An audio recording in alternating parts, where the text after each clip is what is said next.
Hi friends, నా పేరు Ravindra Prasad, advocate, high court of Telangana. నేను చాలామంది పిల్లలు ఫ్రెష్ అడ్వకేట్ ఎన్రోల్ అయిన వాళ్ళందరూ కూడా కంగారు పడుతున్నారు. ఏఐబి ఎలా రాయాలని చెప్పి కంగారు పడుతున్నారు.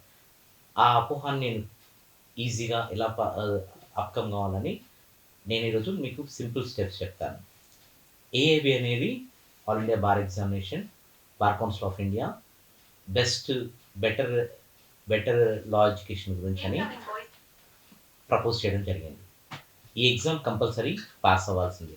ప్రాక్టీస్ చేయాలని అనుకునే అడ్వకేట్స్ అందరూ కూడా ఖచ్చితంగా పాస్ అవ్వాలి. కాబట్టి ఈ ఎగ్జామ్ ఎలా పాస్ అవ్వాలంటే, ఈ ఎగ్జామ్ గురించి కొన్ని టిప్స్ చెప్తాను.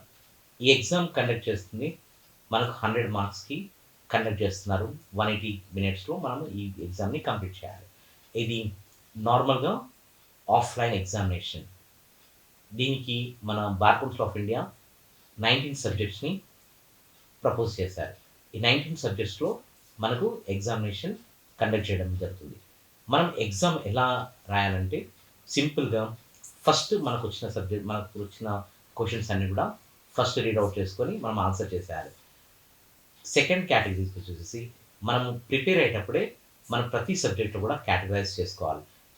బేర్ యాక్ట్ బేస్ క్వెషన్స్ అని, కేస్ లాస్ బేస్ క్వెషన్స్ అని, జనరల్ టాపిక్ క్వెషన్స్ అనేది మనం కేటగరైజ్ చేసుకొని ప్రిపేర్ అయితే ఆ కేటగరైజ్ క్వెషన్స్‌ని మనకు రాని క్వెషన్స్‌ని మనం ఆ కేటగరైజ్‌లో చెక్ చేసుకొని బేరాక్స్ బుక్స్ వెతుక్కొని కేటగరైజ్ ప్రకారంగా మనం ఆన్సర్ చేయడానికి సులభంగా ఉంటుంది. థర్డ్ టిప్ ఏంటంటే మనకు బెస్ట్ ఏంటి 100, 180 మినిట్స్ ఇచ్చారు. 100 క్వెషన్స్ చేయాలి. ఇక్కడ మైనస్ మార్క్స్ లేవు కాబట్టి మనకు లాస్ట్ 10 మినిట్స్‌లో అన్ని క్వెషన్స్‌ని అటెంప్ట్ చేయడానికి ప్రయత్నం చేయాలి. బబ్లింగ్ సిస్టమ్ కాబట్టి మనం మినిమమ్ లాస్ట్ 10 మినిట్స్‌లో ఎన్నైతే క్వెషన్స్ మిగిలాయో అన్నిటిని కూడా బబ్లింగ్ చేసి, గెస్ చేసి, బబ్లింగ్ చేయడం వల్ల మనకి ఎక్కువ మార్క్స్ వచ్చే ఛాన్సెస్ ఉంటాయి. కాబట్టి ఈ టిప్స్‌ని యూజ్ చేసి ఎగ్జామ్‌ని ఈజీగా రాయొచ్చు.